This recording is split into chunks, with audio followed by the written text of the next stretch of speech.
Jesus said to her, I am the resurrection and the life. He who believes in me, though he may die, he shall live. And whoever lives and believes in me shall never die. Do you believe this? It was not supposed to be this way, I just cannot believe you're gone and I am left here as I carry on and grieve and try my best to pick up all the broken pieces of my heart that's tied to yours with iron strings of endless love. I could try for years to understand, but no, for sure I won't. How one second you exist on earth and then the next you don't. The questions without answers pile up inside my mind as I'm forced to move ahead and do my best to leave behind the reality of all my days and nights, including you. Confused of how to feel or where to go or what to do. I wish your ears could hear me say how much your presence meant to me through all the many times together that we spent.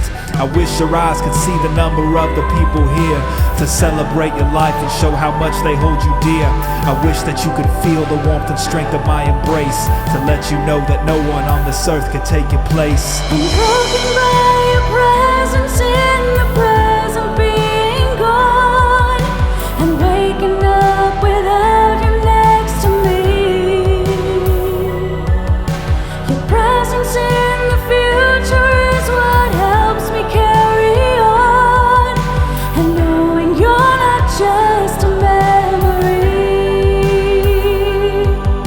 The weight of grief is on my neck, it's hard to lift my head. My dried up eyes are turned to you with no more tears to shed. A multitude of things I wish my finite mind could know, like why someone so amazing was the one who had to go. But the thing that's most important that I know is true is though he's not with me, oh God, I know that he's with you. With nothing left to say, I'm asking from this desperate place for the husband to the widow to provide a warm embrace. I will not clench my fists, but I will open up my hands and trust the one who holds me and who also understands. Beholding one you love deceased and buried in a grave to give me strength and hope to go on confident and brave. I will not choose surrender to my grief and my despair, but I will choose surrender to my bridegroom who is there. I will not bow to bitterness and anger through the strife, but I will bow to Christ who gave us both eternal life. I'm broken by your presence in the present being gone, and waking up without you next to me.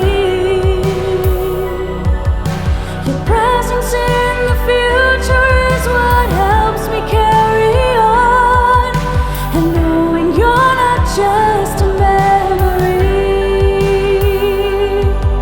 The best thing I can do for you is hold my head up high and hold to what will be and not what's been. The one and only thing that gives me strength to say goodbye is knowing I will say hello again. As I sit beside my Father, interceding now for you, with your husband present with me, I remind you what is true, that death is just another path and one I'll have to take, to where the broken heart is whole and never more will ache, where the curtain of the world is rolled back and you behold the sea composed of glass and city streets composed of gold. It was a tree the first of Adam's ate from that brought death. It was a tree the second hung from, giving you new breath. As a mother lost a son and the disciples lost their friend, they would find eternal life and death would find its death and end. From the darkness of the earth into eternal heaven's light, the passing of my chosen ones is precious in my sight.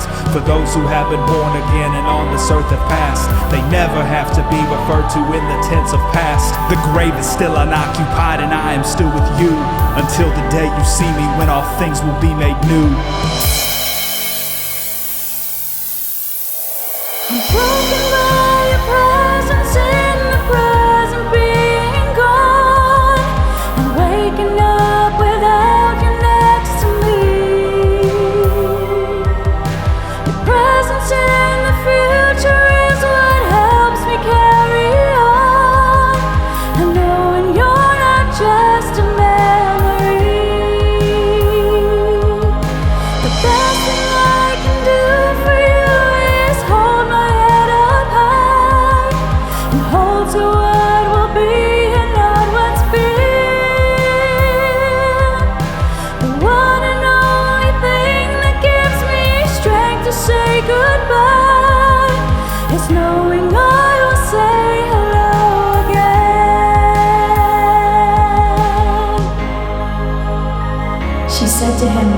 Yes, Lord, I believe that you are the Christ, the Son of God, who is coming into the world.